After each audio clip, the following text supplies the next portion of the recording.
राम राम की जय। राम राम की जय। राम राम की जय।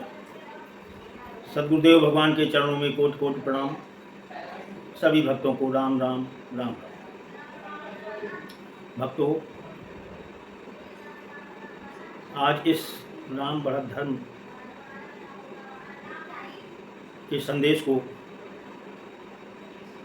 आप लोगों के बीच पूज्य सद्गुरुदेव भगवान के द्वारा जो एक सत्य घटना की जानकारी दी गई, उसको आपके सामने शेयर करने की इच्छा है। लेकिन वह घटना एक ही वीडियो में आपके सामने शेयर करने में असमर्थ हैं। अतः मैं अपने प्रयास पूर्वक इस घटना को 2-3 वीडियो के माध्यम से पहुंचाने का प्रयास करूंगा। यह घटना है लगभग 5 वर्ष पूर्व की। देवभूमि उत्तराखंड में जो बहुत बड़ी त्रासदी, एक प्राकृतिक आपदा आई, आप सब जानते होंगे। उस आपदा में बहुत ही जन धन की हानि हुई। भारत के कोने कोने के लोग भी वहाँ पहुँचे और दुर्भाग्य कि वो उनमें से बहुत लोग घर वापस नहीं आ सके। उसी घटना से जो ये तथ्य सामने गुरु जी के माध्यम से प्राप्त हुए, तो उसमें कुछ प्रेरणा भी मिलती है कि जैसे इस मानव जीवन में हम लोग अपना जीवन यापन कर रहे हैं। ये तो सत्य है कि प्रभु की बहुत असीम कृपा से हमें मानव जीवन प्राप्त हुआ है, और इस मानव जीवन का उद्देश्य अपना परलोक सुधारना है। और वह परलोक केवल राम नाम के जप से ही सुधरता है।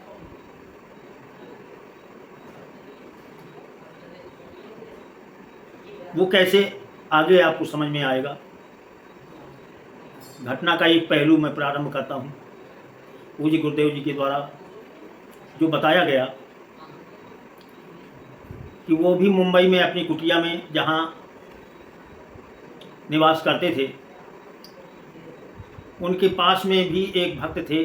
जौनपुर का परिवार था, वो वहाँ व्यापार बिजनेस करते थे, तो वहाँ ही रहते थे। खूब धन कमाया था,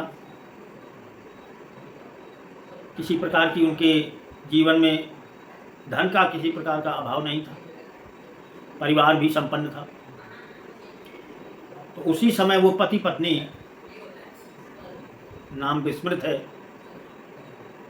सोनी परिवार था, वो दोनों लोग भी देवभूमि के लिए जाते हैं। और उनके साथ में वहाँ से और भी बहुत भक्त लोग थे जो किसी बस के माध्यम से गए। और वो सभी लोग किसी बड़े होटल में रुके। तो जिस होटल में ठहरे थे, दुर्भाग्य वह होटल उस त्रासदी का शिकार हुआ, पूरा ढह गया। उसके अंदर जितने लोग थे सभी लोग बह गए। उनमें से बहुत से लोग तो शव प्राप्त हुए, अनेक व्यक्तियों के शव तक नहीं प्राप्त हुए। बड़ी ही दुखद घटना हुई। ऐसे ही और भी बहुत से लोग, देश के कोने कोने से पहुंचे हुए लोग उस घटना में शिकार हो गए। तो वह उस परिवार की बात, जब ये घटना त्रासदी हो गई, तो उसके 4-5 महीने बाद वह व्यक्ति पूज्य महाराज जी की कुटिया के बाहर पहुंचता है। गुरु भगवान कहते हैं कि वह व्यक्ति जब सामने कुटिया के बाहर आया, हमें सूचना तो पहले ही प्राप्त हो चुकी थी कि ये उस घटना में और बाढ़ में बह गए, लौट के नहीं आ पाए,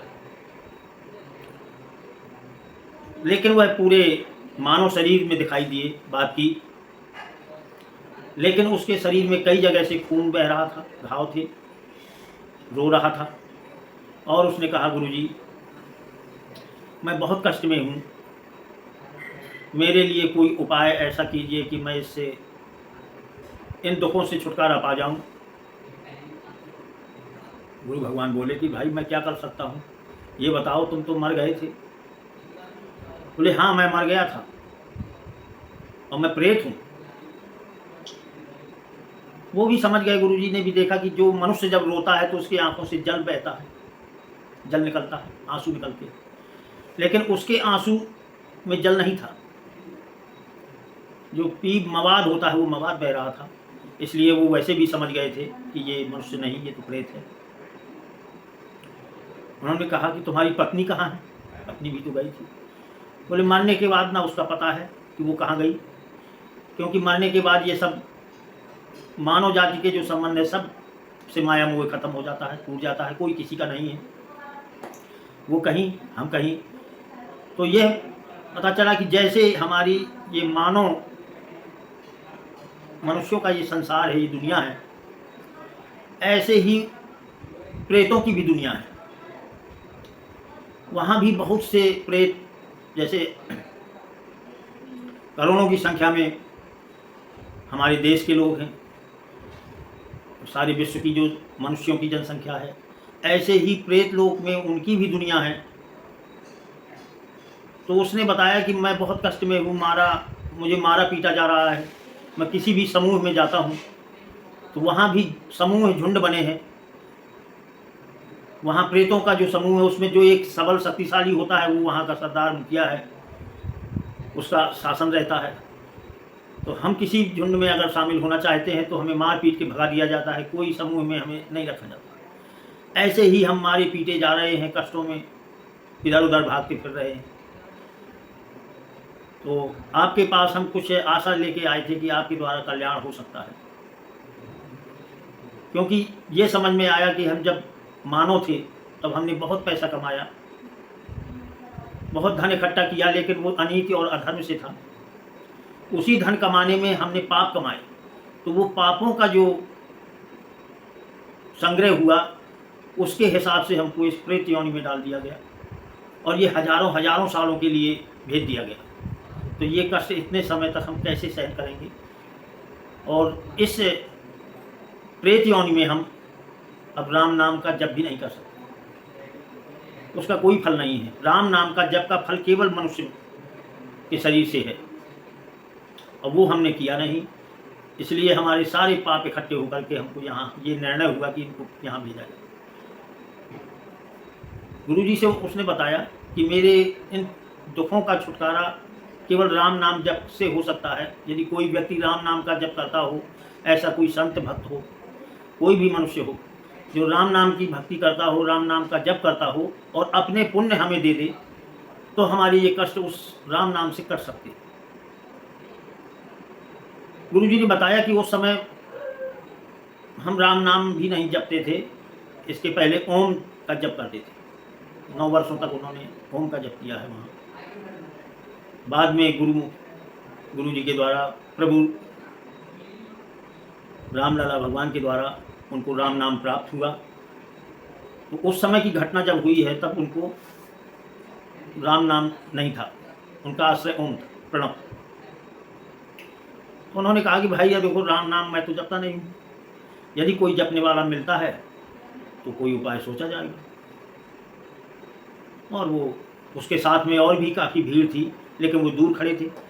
केवल यही व्यक्ति हमारे पास आया, इस तरह से वार्ता हुई। तो गुरु भगवान का कहना ये था कि भाई राम नाम के जप का प्रभाव समझ में आया कि प्रेत योनि से जो राम नाम जपता है वो केवल राम नाम के प्रभाव से ही प्रेत योनि के कष्टों को काटा जा सकता है। जिन पापों के द्वारा प्रेत योनि में पहुंचा है उन पापों को केवल राम नाम से ही काटा जा सकता है। यह प्रत्यक्ष प्रमाण मिला। और भी उपाय उसने बताए कि यदि हमारी कोई राम नाम जपे, हमारी कोई मूर्ति बनाए, ऊंचाई घुटनों तक की हो और कहीं स्थान दे दिया जाए तो हम उस स्थान में ही बैठ जाएंगे और कोई भक्त, कोई व्यक्ति राम नाम वहाँ बैठ के हमें सुनाए तो हमारी मुक्ति तो नहीं होगी, लेकिन इन पापों से जो कट जाएगा तो पाप से ये कष्ट हमारे जो हजारों हजारों साल के लिए जो मिले हैं वो कम हो जाएंगे। तो भक्तों, यदि हमें धन कमाना भी है तो इस मनुष्य के का जीवन प्राप्त करने के बाद धन हमें ऐसा नहीं कमाना है जिससे पाप भी बढ़े, प्राप्त हो। क्योंकि धन चाहे जितना कमाए, मरने के बाद कोई लेके यहाँ से नहीं जाएगा, केवल जाएगा तो वो पाप और पुण्य जाएंगे। तो अगर वो पाप गए साथ में तो वो पता नहीं कहाँ से कहाँ भेज देंगे। यह कष्ट जो मानव जीवन में प्राप्त होते हैं इनसे लाखों हजार गुना बढ़ के वो कष्ट मिलते हैं, वो सहन करना बड़ा ही कष्टदायक है वो।